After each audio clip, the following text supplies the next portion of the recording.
డిన్నర్లో హెవీగా బిర్యానీ లాంటివి తినబోతున్నాం ఈరోజు స్పెషల్స్ అనుకున్నప్పుడు మధ్యాహ్నం పూట సాధ్యమైనంత వరకు అసలు రైస్ జోలికి అస్సలు ముట్టుకోకుండా ఆ రోజు ఇంకా మంచిగా మీరు ఆలోచించదలిస్తే ఇంకా బాగా ఎంజాయ్ చేయాలనుకోండి అలాంటివన్నిటిని మధ్యాహ్నం బాగా ఫ్రూట్స్ తినేసేయండి. ఎందుకంటే డిన్నర్లో ఎప్పుడు మీరు అందరూ ఫ్రూట్స్ తింటారు కదా, ఆ డిన్నర్లో తినాలి ఫ్రూట్స్ని లంచ్లో తినేసేయండి. ఆ ఫ్రూట్స్ తిన్నంత వరకు మీకు ఆకలి బాగా వేస్తుంది.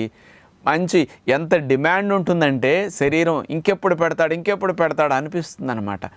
అలా కోరినప్పుడు మీరు ఎప్పుడు కూడా తినాలన్నమాట. అసలు రోజు అంత ఆకలి వేయకుండా తిన్నప్పుడు బిర్యానీకిను ఇంత మధ్యాహ్న పూట లంచ్లో పళ్ళు తినేసి డిన్నర్లో వెరైటీలన్నీ కర్రీస్ లాంటివి కాస్త ఇట్లాంటివన్నీ పెట్టుకుని పన్నీర్లో వెరైటీలన్నీ ఇట్లాంటివి పెట్టుకుని బిర్యానీలు తింటుంటే మీరు క్వాంటిటీ ఎక్కువ తినగలుగుతారు. ఇంకా చాలా మీ టేస్ట్ అనేది మీరు అనుభూతిని ఎంజాయ్ చేయటం అనేది పొందటం అనేది మామూలు కంటే